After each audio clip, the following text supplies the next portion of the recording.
चाचा जी बिल्कुल सही कह रहे हैं। आपको वाकई पिताजी से मोटर गाड़ी नहीं लेनी चाहिए थी।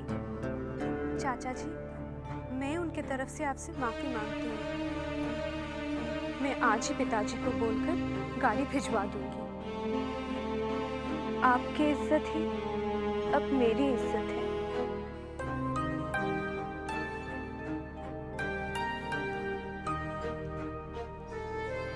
हमें तुम पे गर्व है बहू। अरे कौन कहता है कि तुम नासमझ हो? तुम तो बड़ी समझदार हो। नन्हे बड़ा खुशनसीब है जिसे तुम जैसी योग्य और गुणवती पत्नी मिली। शाबाश बहू, शाबाश।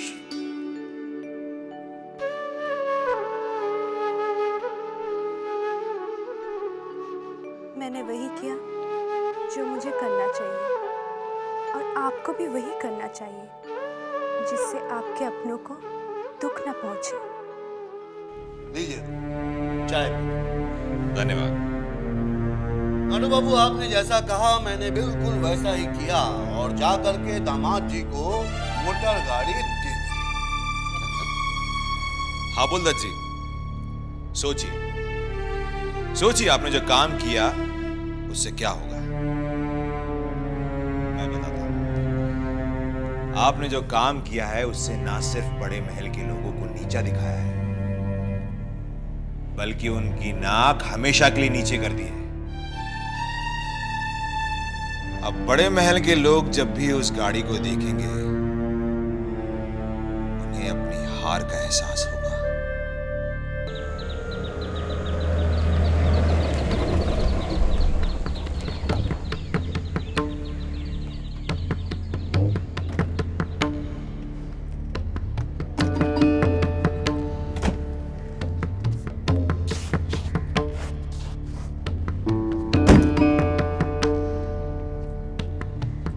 दामाद जी नमस्ते।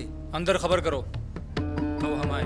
घबराइए मत हाबुलदत जी, धीरे धीरे वो भी हो जाएगा।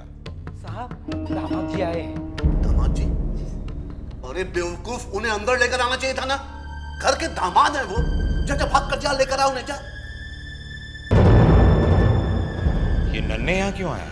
अरे भाई, मोटर गाड़ी लेकर के सैर सपाटे को निकला होगा और ये भी सोचा होगा कि लगे हाथों ससुर जी को एक बार और धन्यवाद दे दूं। नमस्ते। अरे आओ बेटा, आओ आओ।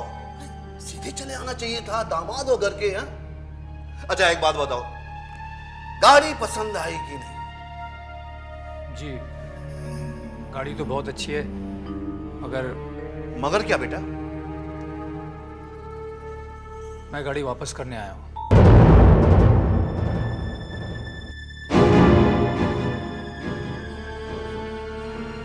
लेकिन क्यों? क्योंकि मंजले चाचा नहीं चाहते। देखो बेटा, मैंने किसी के चाहने या ना चाहने पर तुम्हें वो गाड़ी नहीं दी है। तुम्हें पसंद थी इसलिए मैंने तुम्हें दी। मैं जानता हूँ, लेकिन देखो, अगर तुमने इनकार कर दिया तो मुझे बहुत ही दुख होगा। और अगर मैंने गाड़ी रख ली तो फिर मंजले चाचा को बहुत दुख होगा। क्षमा चाहता हूँ, मैं गाड़ी वापस छोड़कर जा रहा हूँ। नमस्ते। बेटे, बेटे मेरी बात सुनो।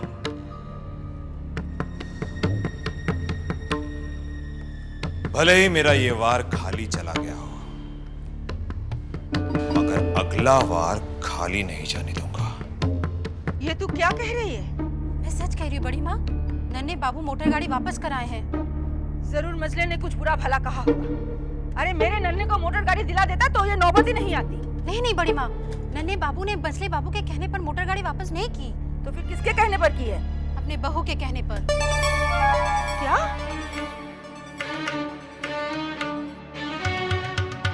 क्या कहने पर? चाची, मैंने वही किया जो मुझे करना चाहिए था। अपने से बड़ों का आदर करना हमारा कर्तव्य है। उनकी बातों को मानना हमारा धर्म है। छोटी, देख हमारी चारू क्या समझदारी की बातें कर रही हैं। हाँ दीदी, लगता ही नहीं कि हमारी पुरानी चारू है। सच बता, इतनी समझदारी की बातें कहाँ से सीखी रे? अपनी माँ से और आपसे। मुझसे? हाँ छोटी चाची, हर एक के लिए आपके दिल में जो प्यार है वो मैंने पहले कभी नहीं देखा। आप ही से तो मैंने सीखा है सब कुछ। हमारी छोटी है ही ऐसी।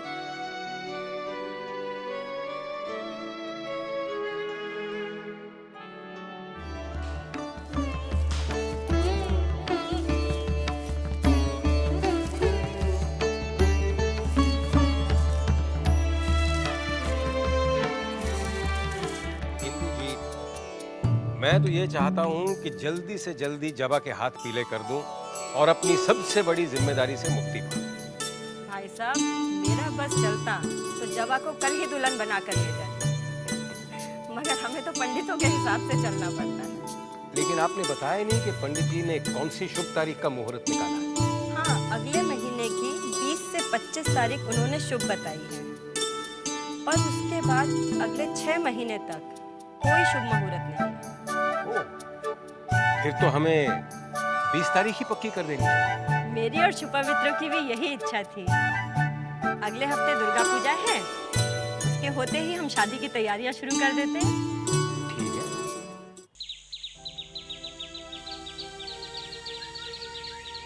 भाई साहब ये पता बता देंगे?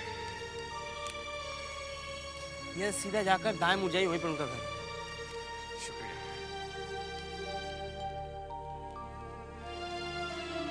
बस तो भाई साहब, हम 20 तारीख के न्योते मेहमानों में बंटवा देते हैं। बिल्कुल इंदु जी, नेक काम में जरा भी देर नहीं होनी चाहिए। बाबूजी, भूतनाथ बाबू आए। भूतनाथ बाबू? तो उन्हें अंदर बुलाओ। जी अच्छा। अच्छा भाई साहब, अब हम चलते हैं। इतनी जल्दी? शादी की तैयारियां भी तो शुरू करनी है। जी जी।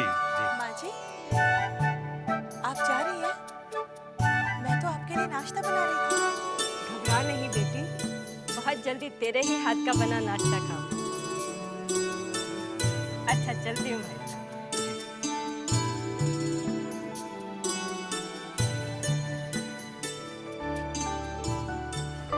नमस्ते भूतनाथ, आपका परिचय करा दूं।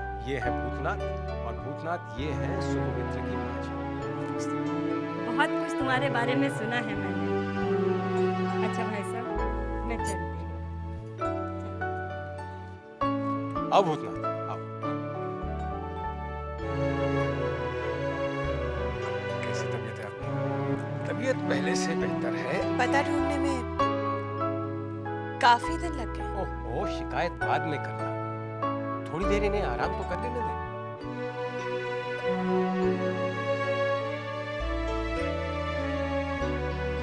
भूतनाथ बाबू बड़े अच्छे मौके पर आए। सुपवित्र की माँ इन दोनों की शादी की तारीख पक्की करने आई थी, अगले महीने की 20 तारीख। सच कहता हूँ भूतनाथ बाबू, ऐसा लग रहा है जैसे मेरे सर से बहुत बड़ा बोझ धीरे धीरे कम होता जा रहा है। मगर शादी में वक्त बहुत कम है और काम बहुत ज्यादा है। जी घबराइए मत, सब ठीक हो जाएगा। भाई साहब, आपको दीदी बुला रही है। जी मैं मिलकर आता हूँ। हाँ हाँ हाँ, जाओ, जरूर मिलकर आओ। बातें कम करेगी, शिकायत ज्यादा।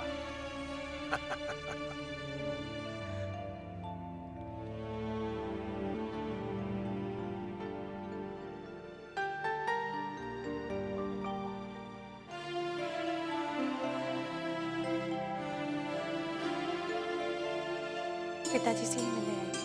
हाँ नहीं, तुमसे भी। तुम तो पिताजी के पास ही बैठे थे। जब आप मुबारक हो। किस बात के लिए?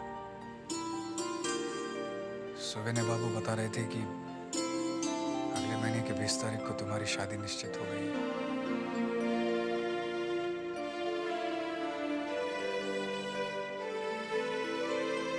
तुम्हें देखकर लग रहा है कि तुम्हें ये सुनकर खुशी नहीं हुई।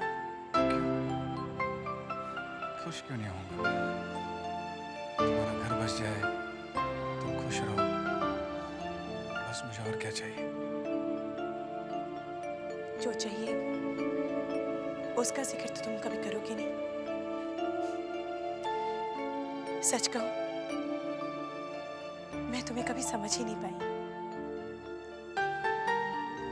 सच तो ये भी है कि मैं भी तुम्हें कभी समझ नहीं पाया। समझने की कोशिश करती तो शायद समझ पाते।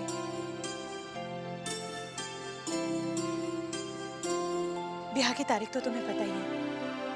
पिताजी की तबीयत आजकल ठीक नहीं रहती। ब्याह के सारे कामों का भार तुम्हें ही उठाना पड़ेगा। उठाओगे ना? हाँ, उठाऊंगा। मुझे उठाकर टोली में बिठाना होगा। बिठाओगे ना?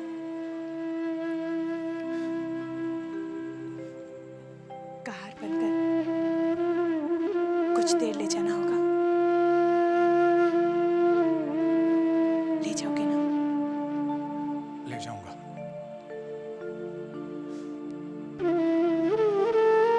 दिल पर बोझ तो नहीं लगेगा?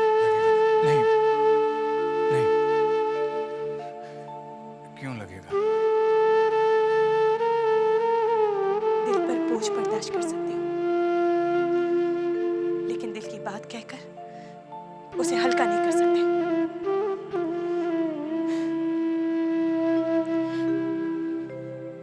मैं चली जाऊंगी तो मुझे याद करोगे? यही तो मेरी कमजोरी है कि मैं भूल नहीं पाता। चलता हूँ। मेरे लायक कोई भी काम हो तो जरूर बताना। अब बताना क्या है? अब तो तुम्हें रोज आना है। आऊंगा।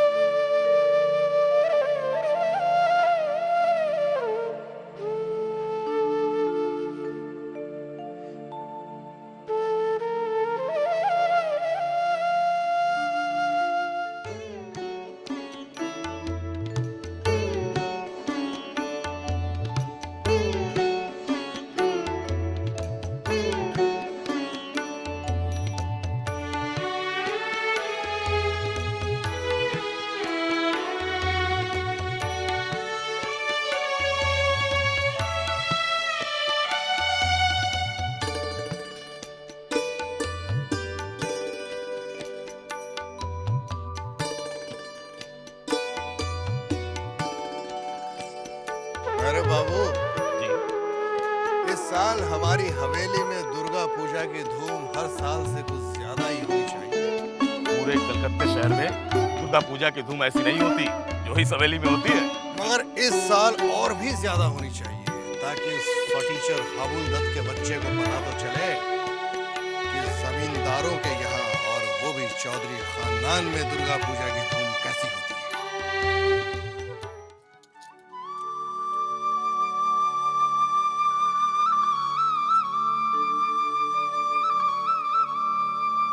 छुट्टी करो नहीं, साले साहब मिलने आए हैं। भूतनाथ? जी। अरे भेज दो उसे। साले साहब आइए।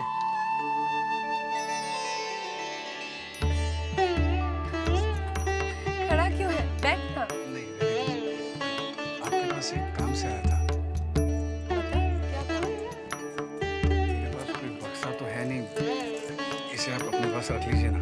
क्या पैसे हैं? जी हाँ, सुवेने बाबू ने मुझे 500 रुपये दिए थे। ये ले कुंजी, जाके तिजोरी में रख दे। जब भी जरूरत पड़े आके ले जाना। नहीं छोटे बाबू, आप रख दीजिए ना। अरे जाना, क्यों परेशान करता है? मैं बैठी हूँ ना, चल जा।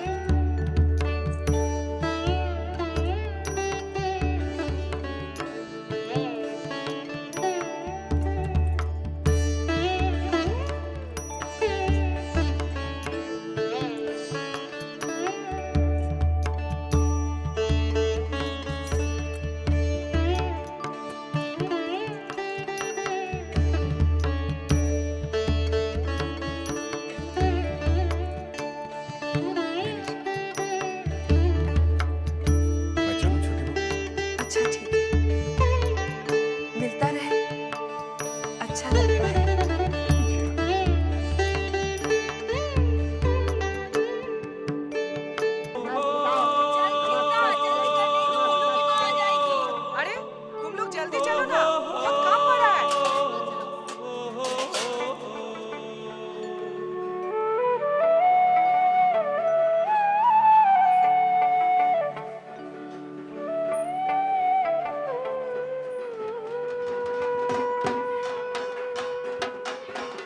बच्चे लोग चलो, वहाँ पूजा शुरू होने वाली है।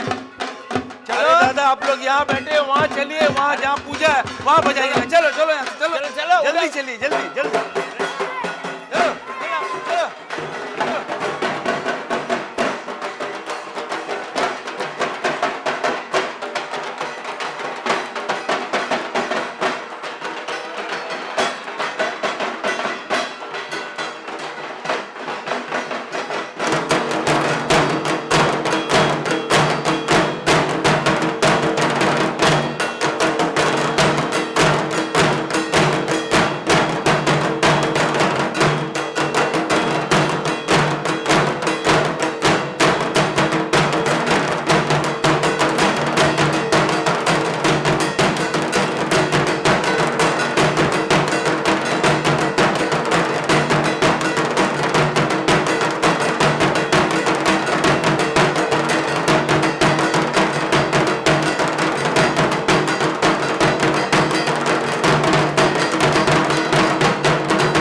कौन?